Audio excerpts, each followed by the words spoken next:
Bonjour à tous. Donc aujourd'hui, on va traiter le sujet ou bien le concours d'accès à l'ISCAE qui a été posé ou bien proposé ce matin aux candidats pour bien sûr l'année 2024.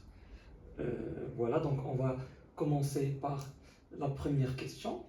Donc je vais vous laisser le lien du sujet en description et on commence par la première question. Donc pour la première question, on nous donne f de x, une fonction, donc f de x égale x au carré moins 2x plus q au carré moins 2, le tout facteur de exponentielle moins x. Et on nous demande de déterminer les valeurs de q pour que f soit strictement décroissante. Donc on nous propose 5 propositions. Je ne vais pas les citer ici, bien sûr je vous ai laissé le sujet en description, vous pouvez jeter un coup d'œil. Je ne vais pas mentionner les propositions parce que je vais procéder directement à la résolution de cette question. Donc, il s'agit de déterminer les valeurs de Q pour que f soit strictement décroissante. Donc, la première chose que je vais faire, c'est que je vais calculer la dérivée de f. Bien sûr, c'est un concours, il s'agit simplement d'un QCM, ce n'est pas une épreuve rédactionnelle, donc on n'est pas obligé de montrer que la fonction est dérivable et de passer par toutes les étapes qui sont inutiles, parce qu'on sait qu'elles sont vraies. Ça reste des vérifications, bien sûr, à faire si l'épreuve était rédactionnelle, mais comme il s'agit d'un QCM, alors on passe directement, donc je calcule directement la dérivée de f, donc f' de x. Donc la dérivée du produit, c'est la dérivée, vous connaissez la formule, donc je dérive le polynôme 2x moins 2, q au carré moins 2, c'est une constante exponentielle moins x, plus je garde le polynôme x carré moins 2x plus q au carré moins 2. La dérivée de exponentielle moins x, c'est moins exponentielle moins x, donc je mets ici exponentielle moins x et je ramène le moins ici. Voilà. Je vais factoriser le tout par exponentielle moins x. Et ici, on aura x au carré moins x au carré. Plus, moins avec moins, ça donne plus 2x. Alors, plus 2x avec plus 2x ici, ça fait plus 4x. Et ici, on a moins q au carré, avec le moins, bien sûr, moins q au carré, plus 2. Et ici, on a moins 2. Voilà, donc une simplification ici, moins x carré plus 4x moins q au carré exponentielle moins x. Voilà, donc ce facteur, bien sûr, exponentielle, on sait qu'elle est toujours strictement positive. Donc reste à déterminer le signe de ce facteur pour connaître le signe de f' de x. Donc il s'agit de déterminer la valeur de q pour que f soit strictement décroissante. Donc f strictement décroissante, ceci est équivalent à ce que ce facteur soit négatif, bien sûr, quel que soit x. Donc moins x au carré plus 4x moins q au carré, strictement ou bien négatif. Donc c'est pas obligé que ça soit strict, bien sûr, donc inférieur ou égal à 0. Donc ce qu'on va faire ici, c'est qu'on va, eh bien, on pourra procéder par une étude, bien sûr, un calcul de discriminant et continuer à faire une étude classique de polynôme de second degré. Mais j'ai une autre méthode qui me vient en tête. Donc ce que je vais faire, c'est que déjà je vais multiplier par un moins pour simplifier le calcul. Donc ça va faire x carré moins 4x plus q au carré, et là j'aurai supérieur ou égal à 0. Donc ce que je vais faire ici, c'est que je vais ajouter un 4 et retrancher 4. Donc ça va faire x carré moins 4x plus 4 plus q au carré moins 4 supérieur ou égal à 0. Bon, ceci est équivalent à ce que... Donc là, c'est une identité remarquable. Donc c'est x moins 2 le tout au carré plus q au carré moins 4. Donc pour que ce facteur soit supérieur ou égal à 0, bien sûr, quel que soit x, alors c'est obligé qu'on ait q au carré moins 4 supérieur ou égal à 0. Pourquoi? Parce que dans le cas où x égale à 2, cette valeur absolue, elle sera nulle. Elle sera nulle. Donc si elle est nulle, alors forcément, pour que le tout soit positif, on est obligé à avoir q au carré moins 4 supérieur ou égal à 0. Voilà, donc pour que f strictement décroissante, cela exige que q au carré soit supérieur ou égal à 4. Bien sûr, parce que cette inégalité doit être vérifiée quel que soit x. Parce que f est strictement croissante sur R. Donc, quel que soit x, il faut avoir ce facteur positif. Donc, q au carré moins 4, c'est obligé que ça soit positif, bien sûr, en considérant le cas x égale à 2. Ceci exige que q au carré moins 4 supérieur ou égal à 0. Voilà. Donc, q au carré supérieur ou égal à 4, s'y implique que la valeur absolue de q supérieure ou égale à 2. Et voilà, donc, pour que la valeur absolue de q supérieure ou égale à 2, s'y implique que q supérieur ou égal à 2 ou q inférieur ou égal à moins 2. Voilà, donc ce sont des implications assez classiques. Je crois que ça a été abordé en tronc commun. Donc la valeur absolue de q supérieur ou égal à 2 implique que q supérieur ou égal à 2 ou moins q, ou bien q inférieur ou égal à moins 2. Donc ça implique que, bien sûr, ici on a des équivalences. Q appartient à moins l'infini de union 2 plus l'infini. Voilà. Donc, dans l'épreuve, donc j'ai l'épreuve devant moi, c'est la proposition B qui est correcte. Et voilà pour la première question. On passe maintenant à la question 2. Donc, pour la même fonction f de x de la question 1, on nous demande maintenant de déterminer les valeurs de q pour que f admette au moins un point d'inflexion. Donc ici, directement, je calcule la dérivée seconde. Bien sûr, dans la première question, on a déjà calculé la dérivée première. Donc, on va utiliser ou bien exploiter ce résultat pour calculer la dérivée seconde, qui est la dérivée de la première dérivée. Donc, f seconde de x, c'est la dérivée de f' de x et la dérivée de f' de x. Donc, on va procéder de la même manière. Donc, c'est, on garde. Bon, je vais faire rentrer le moins pour simplifier les calculs. Voilà, donc on commence. Ça donne moins 2x plus 4 facteur de exponentielle moins x plus moins x au carré plus 4x moins q carré exponentielle moins x avec un moins. Donc le moins, je ne vais pas le mettre ici, je vais le faire rentrer là pour simplifier. Voilà, on continue. On factorise par exponentielle moins x comme tout à l'heure. Donc on a x carré moins 6x plus 4 plus q au carré. Voilà. Donc pour avoir un point d'inflexion, on sait que ce facteur est strictement positif. Donc, quel que soit x appartenant à R. Donc, pour avoir un point d'inflexion, en fait, donc f admet un point d'inflexion. Donc, ceci est équivalent à ce que, bien sûr, admet au moins un point d'inflexion, ce qu'il existe un x dans R tel que f seconde de x s'annule. Donc, f seconde de x s'annule implique que soit exponentielle moins x égale à 0, ce qui est impossible, ou bien que ce facteur soit égal à 0, donc si équivalent. Bien sûr, pas besoin de faire un raisonnement, je vous explique juste la méthode. Donc pour que ce facteur s'annule, donc on va chercher les valeurs de q pour lesquelles ce facteur va s'annuler. Donc voilà, c'est ça l'idée en fait. Pas besoin de compliquer les raisonnements puisqu'il s'agit simplement d'un concours et qu'il faut trouver une réponse correcte et la cocher.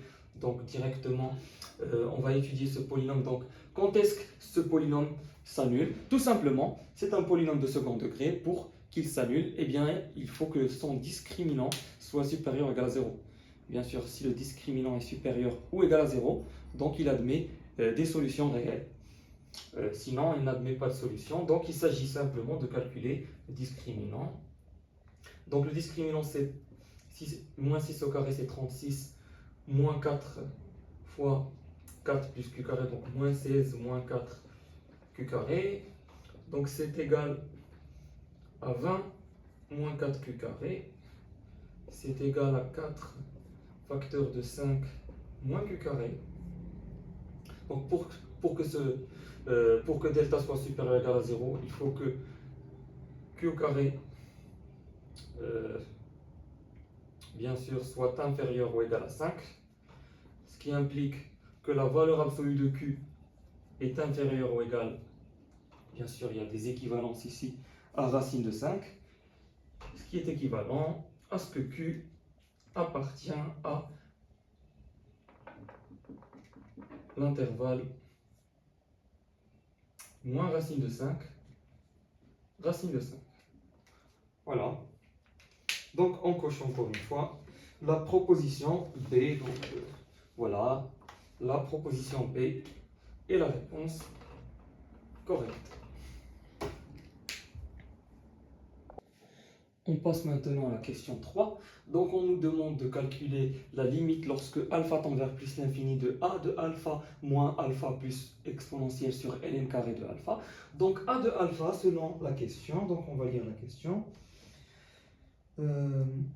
Soit c'est la courbe représentative dans un système d'axes orthonormés x ou y de la fonction f, donc voilà, de la variable réelle x définie sur 0 exclu plus l'infini, donc par f de x égale à 1 moins ln de x sur x. Et soit alpha un nombre réel strictement supérieur à exponentielle. Donc on note a de alpha, l'aire comprise entre l'exponentielle et alpha. Donc tout simplement, la seule chose qu'on retient, c'est que a de alpha, c'est l'intégrale d'exponentielle jusqu'à alpha. Donc bien sûr, pourquoi je prends l'exponentielle jusqu'à alpha et pas l'inverse? Eh bien tout simplement, puisque ici on va tendre alpha vers plus l'infini, donc il est légitime de prendre un certain alpha qui est supérieur ou égal à l'exponentielle. Voilà, d'ailleurs on le dit, il n'était pas obligé de le dire en question, mais c'est légitime puisqu'on va le tendre vers plus l'infini, donc il faut logiquement le prendre supérieur ou égal à l'exponentielle. De plus, l'aire doit être positive, donc on prend exponentielle en bas et alpha en haut. Voilà, de f de x, et f de x c'est 1 moins ln de x sur x, bien sûr dx. Voilà. Donc on va calculer cette limite. Donc avant cela, d'abord je vais calculer cette intégrale donc histoire de simplifier le calcul de la limite. Donc ici c'est l'intégrale d'exponentielle à alpha. Donc on va développer 2dx. On utilise la linéarité de l'intégrale. Donc c'est l'intégrale moins l'intégrale d'exponentielle à alpha de ln de x sur x dx. Donc ici déjà l'intégrale de dx, c'est tout simplement alpha moins e, puisqu'il n'y a pas donc 1, donc la primitive c'est x, et x entre crochets de alpha exponentielle, c'est alpha moins exponentielle. Ici, eh bien, si vous remarquez, on a ln de x fois 1 sur x. Or 1 sur x, c'est la dérivée de ln de x, donc c'est u' fois u. L'intégrale, ou bien la primitive, c'est u au carré sur 2, qui est ln au carré de x sur 2. Donc en fait ici je vais mettre un plus et inverser les bornes, histoire de simplifier encore une fois. Donc ça donne alpha moins exponentielle. Ln carré d'exponentielle c'est 1, donc 1 sur 2 c'est 1 demi, plus 1 demi, moins, on remplace par alpha, moins ln au carré de alpha sur 2. Donc voilà, on a calculé l'aire de la courbe f entre exponentielle et alpha. Voilà, donc on n'a plus qu'à remplacer ici dans la limite. Donc la limite devient sous forme, donc a de alpha c'est alpha moins exponentielle plus 1 demi moins ln au carré de alpha sur 2 moins alpha plus exponentielle. Le tout sur ln au carré de alpha.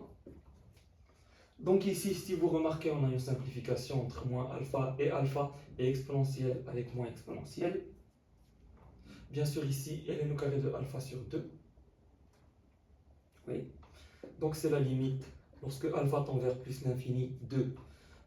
Donc ce que je vais faire ici, je vais multiplier par 2 en haut et en bas pour garder 2 ln au carré de alpha ici, et en haut 1 moins ln au carré de alpha.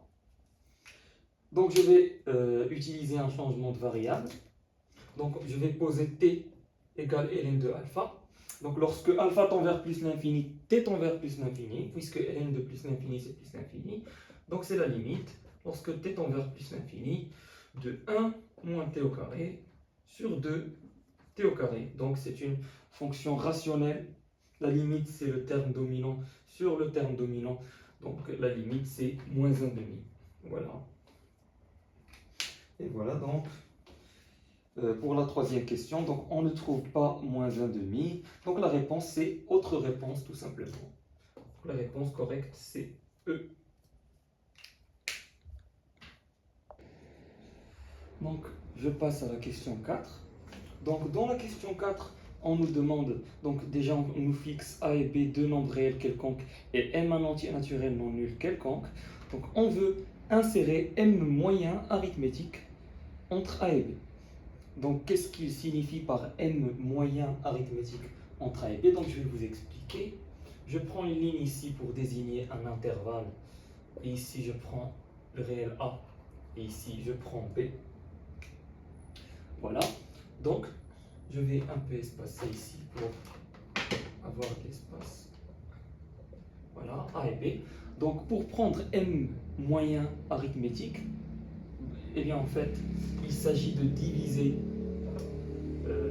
équitablement l'intervalle entre A et B, bien sûr avec des points de suspension parce qu'on ne connaît pas exactement la valeur de M. Voilà donc sur des intervalles équitables. Donc en fait, les M moyens arithmétiques entre A et B doivent être de distance équidistante, c'est-à-dire la distance entre chaque moyen, entre A et le premier moyen, entre le premier et le deuxième moyen, les distances doivent être égales jusqu'à arriver à B. Donc c'est ça en fait l'idée de l'exercice. Donc c'est-à-dire former une suite arithmétique dont le premier terme est A. Voilà, donc une suite arithmétique. Bien sûr, c'est une suite arithmétique puisque on ne fait qu'ajouter la raison de cette suite, donc une raison qui est constante, donc plus un certain R, plus R, plus R, plus R, plus R. Le R est constant, bien sûr. Voilà. Tel qu'il existe n termes entre A et B.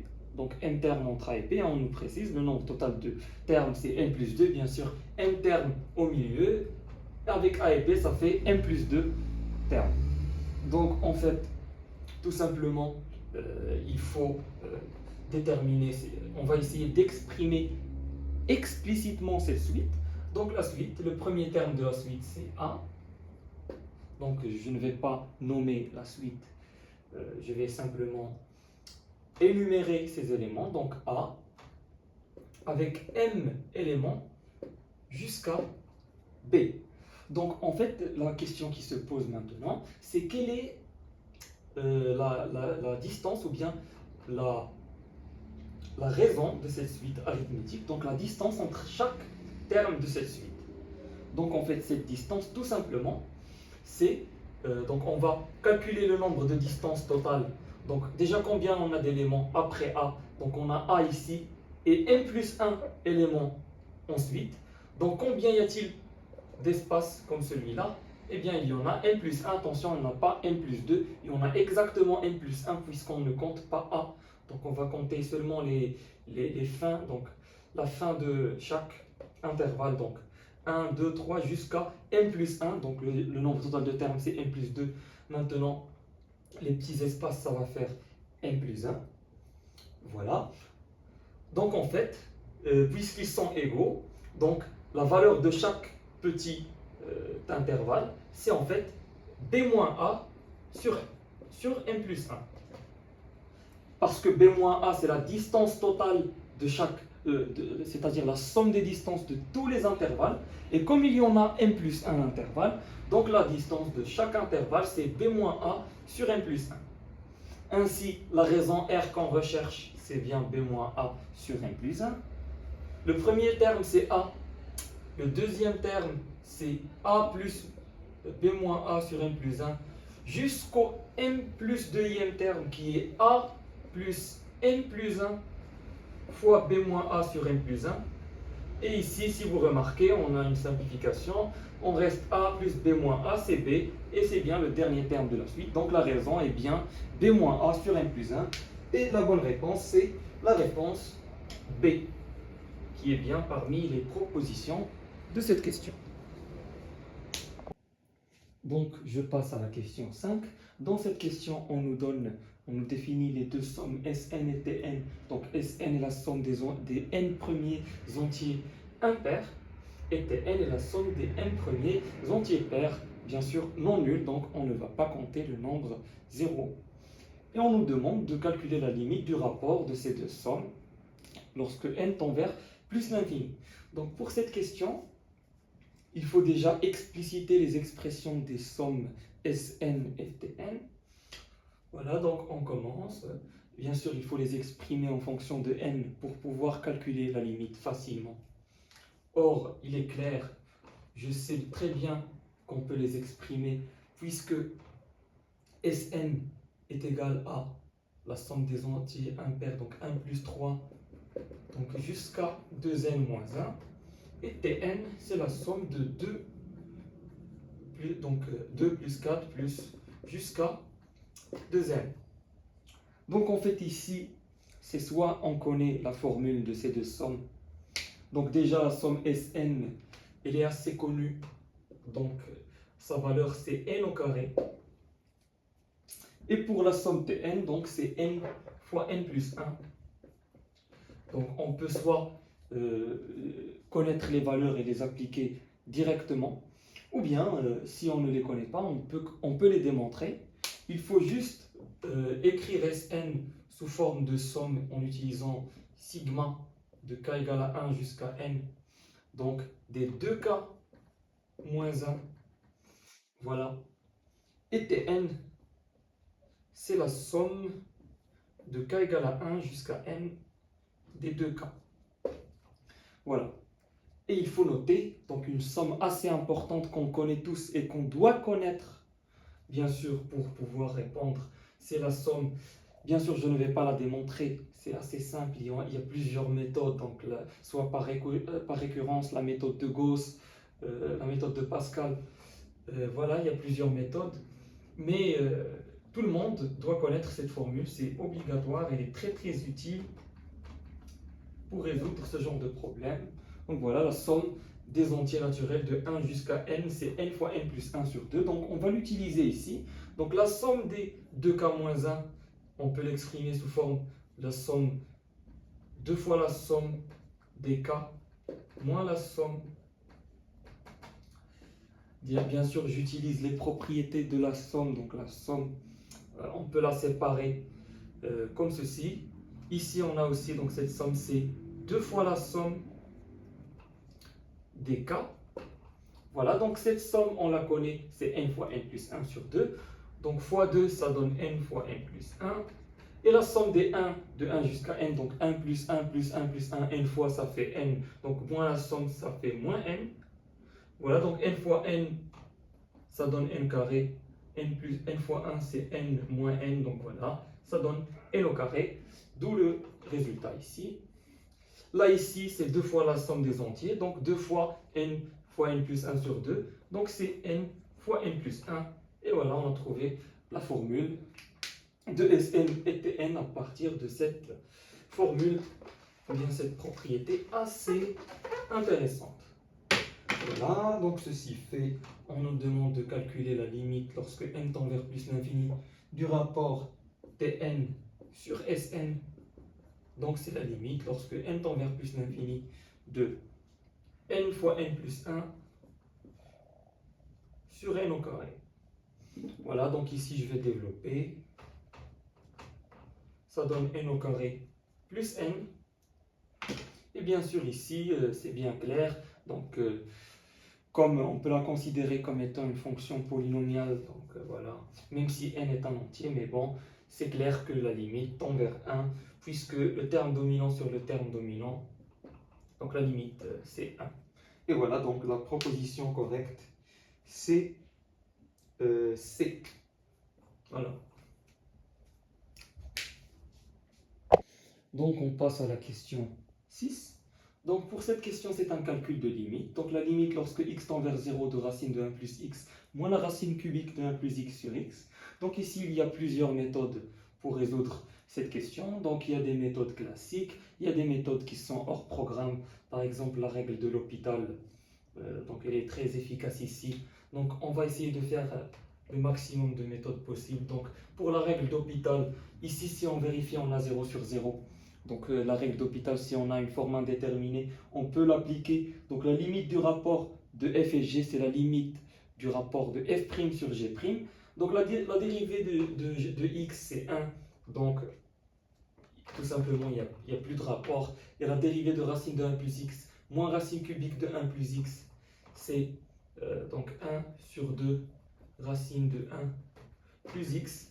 Et la dérivée de 1, donc 1 plus x, la racine cubique de 1 plus x, c'est 1 plus x à la puissance 1 tiers. Donc la dérivée, c'est 1 sur 3 fois 1 plus x à la puissance moins 2 tiers en appliquant la dérivée de la puissance. Donc c'est 1 sur 3 racine cubique de 1 plus x, le tout au carré. Voilà. Donc ça donne 1 sur 3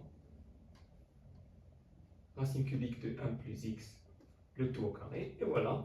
Donc maintenant, plus qu'à remplacer x par sa valeur, puisque si on remarque bien, il n'y a plus de forme indéterminée. Donc lorsque x tend vers 2, ça donne 1 demi moins 1 tiers. Et ça, c'est 1 sur 6. Voilà. Donc une autre méthode rapidement, je vais utiliser la méthode du développement limité. Donc là, le développement limité, c'est tout simplement donc x plus 1 à la puissance alpha. Lorsque x tend vers 0, c'est équivalent. Donc l'équivalent, ça veut dire que le rapport, donc l'équivalence, ce sont des fonctions équivalentes à des fonctions. Donc c'est pour simplifier le calcul de limite. Voilà, donc je ne vais pas en rentrer dans le détail parce que c'est une notion qui est hors programme du bac. Voilà, donc x plus 1 le tout à la puissance alpha, son développement limité, c'est 1 plus alpha x. Donc dans ce cas, alpha, les valeurs de alpha sont respectivement 1 demi et 1 tiers, puisqu'il s'agit d'une racine énième. Voilà, donc la limite, c'est la limite lorsque x tend vers 0 de 1 plus alpha, ici c'est 1 demi, donc 1 plus x sur 2, moins 1 plus x sur 3. Voilà, sur x. Donc ici on simplifie, donc 1 moins 1 c'est 0, et on garde x sur 2 moins x sur 3 sur x. Bien sûr, toujours la limite lorsque x tend vers 0. On simplifie par x et ça reste 1 demi moins 1 tiers, c'est encore 1 sixième. Donc voilà pour les méthodes hors programme, mais très efficaces. Il y a aussi des méthodes au programme, donc je ne vais pas perdre de temps pour les expliciter. Et je vais juste montrer certaines méthodes. Donc pour ce qui est de... Donc je propose une méthode, donc je pose t à la puissance 6 est égal à 1 plus x. Donc pourquoi j'ai posé t à la puissance 6 égale à 1 plus x? Eh bien, tout simplement parce que pour me débarrasser des puissances 3 et 2, je prends le plus petit commun multiple de 2 et 3. Donc ici, la racine carrée c'est 2. Et là, on a racine cubique. Donc pour me débarrasser des racines et faire un calcul de conjugué qui est assez long, je vais poser t à la puissance 6 est égal à 1 plus x. Et vous allez voir, ça va être assez efficace. Donc ceci implique que x est égal à t à la puissance 6 moins 1. Donc automatiquement, x c'est t à la puissance 6 moins 1. Et la racine de 1 plus x, c'est t au cube. La racine cubique de 1 plus x, c'est t au carré. Donc la limite, ça serait celle de t lorsque t tend vers 1. Parce qu'on a changé la variable. Donc t tend vers 1 de t au cube moins t au carré sur t à la puissance 6 moins 1. Donc on va la faire, c'est pas grave, rapidement. Donc de t au carré, facteur de t moins 1. Ici, c'est une identité.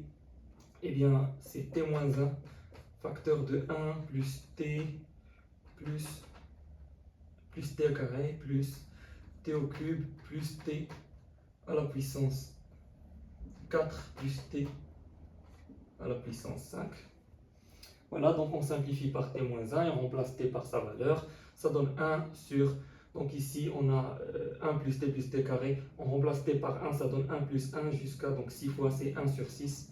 Et voilà, donc voilà la méthode qui est classique. Mais puisque c'est un concours, on peut utiliser les méthodes hors programme comme le développement limité et la règle d'Hopital qui sont assez efficaces. Donc voilà, je vous ai démontré cette question de 3 méthodes différentes. Je passe à la question 7. C'est un calcul de limite assez simple. Donc pour les habitués, directement, on passe par le conjugué. Donc c'est la limite lorsque x tend vers plus l'infini. Donc le conjugué ici, x carré plus x moins x carré sur racine de x carré plus x plus x. Ici, on simplifie par x carré, ça donne x, donc on garde x. Voilà, donc on divise par x partout, donc ça donne 1. Ici, quand on divise par x, donc le x rentre dans la racine, donc on divisera par x carré, 1 plus 1 sur x plus 1. Voilà. Donc il n'y a plus de forme indéterminée et la limite c'est 1 demi directement. Voilà, donc je passe à la question 8. On nous donne une suite ANN définie par la relation de récurrence AN plus 1 égale AN plus AN moins 1 sur 2. Donc on suppose que AN, n supérieur ou égal à 1 est convergente et on nous demande de calculer la limite L en fonction de A1 et A2. Donc pour cela, donc on démarre de cette égalité. Donc je ramène le 2 de ce côté et on a 2AN plus 1 égale AN plus AN moins 1. Donc ici, en fait, l'idée c'est de remarquer qu'on va utiliser une somme télescopique. Donc pour faire apparaître cette somme télescopique, je vais retrancher 2AN des deux côtés pour pouvoir factoriser par 2. Donc je vais vous montrer 2AN plus 1 moins 2AN. Et ici, donc AN moins 2AN, ça fait moins AN plus AN moins 1. Voilà. Donc ici, je factorise par 2. Et si vous remarquez bien, à partir de cette expression, je pourrais faire, ou bien je pourrais sommer pour avoir, ou bien pour obtenir une somme télescopique. Donc ici, c'est moins AN moins 1. Donc de même, de ce côté, si on somme, on trouvera une somme télescopique. Donc je vais sommer. Donc ici, je vais sommer de k égale à 2 jusqu'à n. Pourquoi de k égale à 2? Tout simplement parce que ici, bon, bien sûr, avant de sommer, je vais mettre ici k, juste une question de rédaction. Pour sommer d'un certain entier à n, eh bien, il faut changer d'indice. Par exemple, je prends ici k. Donc, pourquoi je vais sommer de 2 jusqu'à n? Tout simplement parce que ici, on a k-1 et k-1 doit être supérieur ou égal à 1 parce que la suite est définie pour n supérieur ou égal à 1. Donc, k-1 supérieur ou égal à 1, ceci implique que k supérieur ou égal à 2. Donc, je vais prendre 2 comme terme initial et je vais sommer jusqu'à n. Voilà, donc je somme, ça donne 2 fois la somme de k égale à 2 jusqu'à n de ak plus 1 moins ak, qui est égal à moins la somme de k égale à 2 jusqu'à n de ak moins ak moins 1. Et voilà, et par télescopie, donc cette somme c'est le dernier terme moins le premier terme, c'est-à-dire an plus 1 moins a2 égale à moins, dernier terme c'est an. Voilà, donc moins an.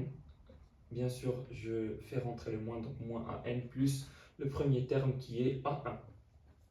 Voilà. Donc ceci implique que 2an plus 1, je ramène an de ce côté, ça fait plus an et je ramène 2 facteurs de moins A2 de ce côté, ça donne 2A2 plus A1. Et voilà, maintenant, plus qu'à passer à la limite. Donc la limite, on a déjà supposé que la suite est convergente. Donc la limite de cette expression, donc ici c'est 2L. Donc la limite lorsque n tend vers plus l'infini de an plus 1, c'est la même chose que la limite lorsque n tend vers plus l'infini de an, et c'est L. Donc 2 fois an plus 1, ça donne 2L. Et ici on a L. Donc voilà. Et là, donc c'est une constante. Ce sont des constantes. Donc A2 et A1 ne dépendent pas de n. Voilà, donc par passage à la limite, on trouve que 2L plus L, c'est-à-dire 3L, égale à 2A2 plus A1. Je divise par 3 des deux côtés pour trouver que AL égale à 2 tiers A2 plus 1 tiers A1. Passons à la question 9. Donc dans la question 9, il s'agit d'un petit problème. Donc une coopérative de femmes productrices d'huile d'argan envisage d'installer une nouvelle unité de production. Pour obtenir le soutien des organismes de financement, la coopérative doit réaliser un bénéfice égal à au moins 1 million de dirhams sur l'année précédente. En 2023, la coopérative a réalisé un bénéfice de 100 000 dirhams, sachant que le bénéfice augmente de 10,5% chaque année. À partir de quelle année la coopérative pourra obtenir le financement pour son unité de production? Donc pour la question 9, donc on nous donne aussi des propositions et une indication donnant des approximations de ln de 10 et ln de 1,105. Donc voyons comment on pourra exploiter cela. Donc tout d'abord, si vous remarquez, il s'agit d'un problème qu'on peut traduire mathématiquement par des suites. Je vais vous expliquer. Par exemple, donc, je vais considérer une suite ANN, donc de premier terme A de 2023, avec A de 2023, donc AN, en fait, c'est une suite qui va faire correspondre, pour tout n, donc pour tout n, elle va faire correspondre le nombre, ou bien le bénéfice de l'année n. Donc le bénéfice en 2023, c'est de 100 000 dirhams d'après le problème. Donc je vais noter A de 2023 égale 100 000 dirhams. Maintenant A de 2024. Donc d'après le problème, le bénéfice augmente chaque année par 10,5%. Donc A de 2024, ça va être le bénéfice de 2023 plus 10,5% fois le bénéfice de 2023. Donc 10,5% c'est 0,105 fois A de 2023, bien sûr, parce que le bénéfice augmente de 0,105. Donc ceci est égal à 1,105 fois A de 2023. Voilà. Donc si vous remarquez, donc je vais écrire simplement 1,105 fois A de 2023. Bien sûr, cette opération peut se répéter n fois, ou bien le nombre que l'on veut, que l'on souhaite, deux fois parce que tout simplement le bénéfice reste constant chaque année, donc le taux de bénéfice c'est 10,5% chaque année. Donc aussi en A de 2025, ça serait 1,105 de A de 2024. Or A de 2024, c'est 1,105 fois A de 2023, donc ça va devenir... Donc si vous remarquez, 1,105 fois 1,105, ça donne 1,105 au carré fois A 2023. Voilà donc, et c'est comme une suite géométrique de raisons 1,105. Donc il s'agit bien évidemment d'une suite géométrique. Et on sait que les suites géométriques, donc on a une formule générale.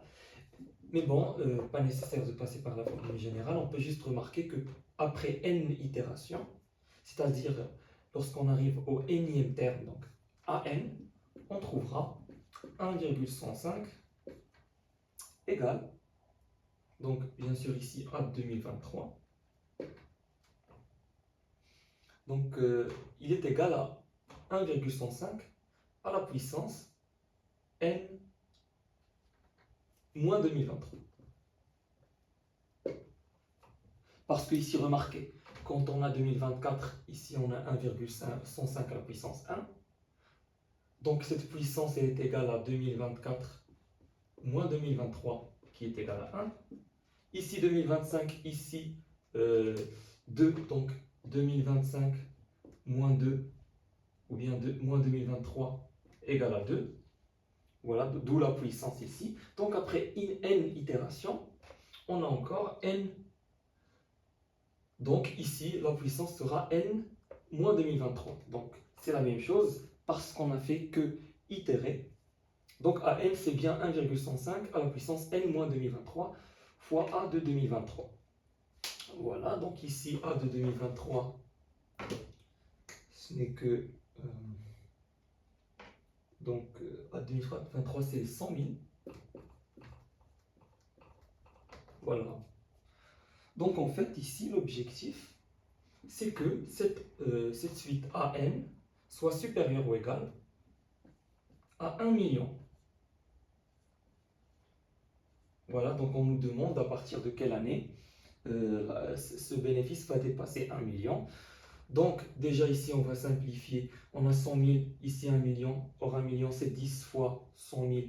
Donc par simplification, il faut que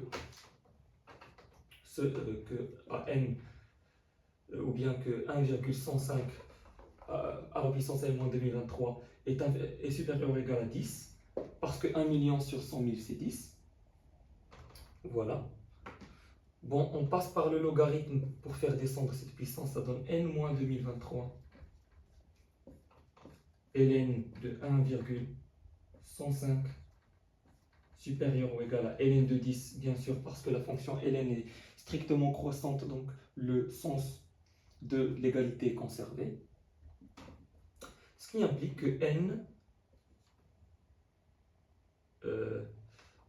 moins 2020. Bien sûr, on va prendre le plus petit n, vérifiant cette inégalité. Pourquoi le plus petit? C'est pour prendre l'année, ou bien la première année, où le bénéfice va atteindre 1 million. Donc on a besoin de l'année exacte, la première année au cours de laquelle le bénéfice atteint 1 million. Donc il ne faut pas prendre l'année d'après, mais l'année pile où le bénéfice dépasse 1 million. Donc voilà, donc n, d'après ici, donc n 2023, je ramène ln de ce côté, ça donne n 2023 supérieur ou égal à ln de 10 sur ln de 1,105. Voilà, donc je ramène ça ici, ça donne plus 2023. Donc n supérieur ou égal à ln de 10 sur ln de 1,105 plus 2023. Donc, d'après les approximations qu'on nous a données ici, donc ln de 10, c'est 2,303 et ln de 1,105, c'est 0,1. Donc, n supérieur ou égal à 2,303 sur 0,1. Donc, on multiplie par 10 en bas et en haut, ça donne... Donc ça va donner 23,03 plus 2023 qui est égal à 2047, donc 2046,03. Donc n supérieur ou égal, donc le plus petit entier naturel vérifiant n supérieur ou égal à 2046,03, c'est 2047. Donc on est obligé de passer à 2047 puisque on a ici une virgule qui est 0,3, donc on est obligé de prendre n est égal à 2047. Voilà. Et ici, il faut faire attention parce que si vous lisez bien l'énoncé, on a pour obtenir le soutien des organismes de financement, la coopérative doit réaliser un bénéfice de dirhams sur l'année précédente. Donc le bénéfice doit être réalisé sur l'année précédente pour que la société obtienne son financement. Donc on est obligé de prendre l'année d'après, parce que dans la question on nous demande à partir de quelle année la coopérative pourra obtenir le financement. Donc elle pourra obtenir le financement à partir de l'année d'après 2047. Donc il faut prendre 2047 plus 1, qui est 2048. Voilà, donc il faut faire très attention à l'énoncé. Il faut bien comprendre, ne pas oublier ce détail pour répondre correctement et pour conclure que la bonne réponse c'est bien D. on passe à la question 10. Donc, on nous donne f de x est égal à moins 2x plus 2 plus ln de x et on nous demande d'étudier f de x égale à 0 avec quelques propositions ici. Donc, on est obligé de revenir aux propositions après l'étude de f de x égale à 0. Donc, déjà, pour étudier f de x égale à 0, il faut passer par f' de x. Donc, je dérive la fonction f. Donc, la dérivée de moins 2x, c'est moins 2, plus 2, c'est 0, plus 1 sur x. Je réduis au même dénominateur, ça donne 1 moins 2x. Voilà. Donc ici, f' de x égale à 0 si et seulement si x égale à 1 demi. Bien sûr, étant donné que x, donc le domaine de définition ici, c'est x supérieur strict à 0 parce que on a la fonction ln, donc d, le domaine de définition, c'est 0 exclu plus l'infini. Et dans ce domaine de définition, f' est strict, donc x est strictement positif, donc le signe de f' est celui de 1 moins 2x, qui s'annule pour 1 demi, donc f' de x s'annule si et seulement si x égale à 1 demi. Voilà, donc je vais étudier le signe de cette fonction. Donc pour x inférieur à 1 demi, f' est positif, donc la fonction est croissante. Et pour x supérieur à 1 demi, elle est décroissante. Voilà. Donc, son maximum, c'est f de 1 demi. Donc, on va calculer f de 1 demi, c'est moins 1 plus 2, c'est 1. Plus ln de 1 demi. Donc, 1 plus ln de 1 demi. Or, ln de 1 demi, c'est moins ln de 2. Voilà. Donc, remarquez ici que 1 moins ln de 2 est positif. Donc, c'est nécessaire. Il faut remarquer que 1 moins ln de 2 est positif. Sinon, vous serez obligé de passer par des petits calculs en utilisant les approximations qu'on vous donne ici. Mais ce n'est pas nécessaire puisque ln, je vais vous expliquer quelque chose. Donc, en fait, exponentielle, on sait que c'est à peu près 2,71. Donc, on sait que exponentielle est supérieure ou égale à 2. Ce qui implique, donc on compose par ln, ça donne 1 supérieur ou égal à ln de 2. Donc 1 moins ln de 2, c'est bien positif. On peut même dire que c'est positif strict. Voilà, donc c'est strictement positif. Donc, maintenant, on est amené à calculer les deux limites. Ici, donc de chaque côté, on est amené à calculer les deux limites. Donc la limite en 0 plus, donc ici c'est 0, ça fait 2. En 0 plus ln de x, c'est moins l'infini. Donc moins l'infini plus 2, c'est moins l'infini. Et ici la limite en plus l'infini, donc moins 2x plus 2 ln de x, c'est aussi moins l'infini. Donc je sais que c'est moins l'infini, il suffit juste de calculer. Donc je vais le faire rapidement. Plus ln de x. Donc en fait, pour le remarquer, il suffit de diviser et multiplier par x, ou bien de factoriser par x, de x, facteur de ln de x sur x, plus 2 sur x, pardon, ici, sur x, moins 2. Donc la limite lorsque x tend vers plus l'infini de ln de x sur x, c'est 0. Ça aussi c'est 0. Et là c'est moins 2. Donc moins 2 fois plus l'infini, c'est moins l'infini. Voilà. Donc d'où l'étude de signe de la fonction f. Donc, une fois avoir étudié le signe, on remarque que la fonction f s'annule deux fois. Donc forcément par TVI ou bien par théorème de bijection ou bien simplement par continuité de la fonction, puisque cette valeur est strictement positive. Donc par continuité, la fonction elle est obligée de s'annuler sur cet intervalle qui est 0 exclu 1 demi. Et elle va aussi s'annuler ici parce que cette valeur est strictement positive et la fonction est continue et tend vers moins l'infini, donc elle va aussi s'annuler sur 1 demi plus l'infini. Donc elle va s'annuler deux fois exactement sur ce domaine. Donc maintenant on va lire les propositions qu'on nous donne. Donc l'équation admet une solution unique sur l'ensemble de définitions de f. Donc c'est faux, on vient de remarquer qu'elle a deux solutions. L'équation admet une solution unique sur l'intervalle 0,2, 0,3, donc c'est possible. L'équation admet une solution unique sur un intervalle, c'est aussi possible. l'équation n'admet pas de solution. Donc non, c'est faux parce qu'elle admet deux solutions. Maintenant, vérifions laquelle est juste entre P et C. Donc vérifions la proposition B. Donc on nous dit qu'elle admet une solution unique sur 0,2, 0,3. Donc en fait, ce qu'on va faire, on va calculer f de 0,2 et f de 0,3.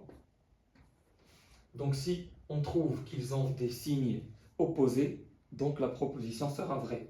Donc calculons f de 0,2, c'est moins 2 fois 0,2 plus 2 fois, plus ln de 0,2. Donc moins 2 fois 0,2 c'est moins 0,4 plus 2 c'est 1,6.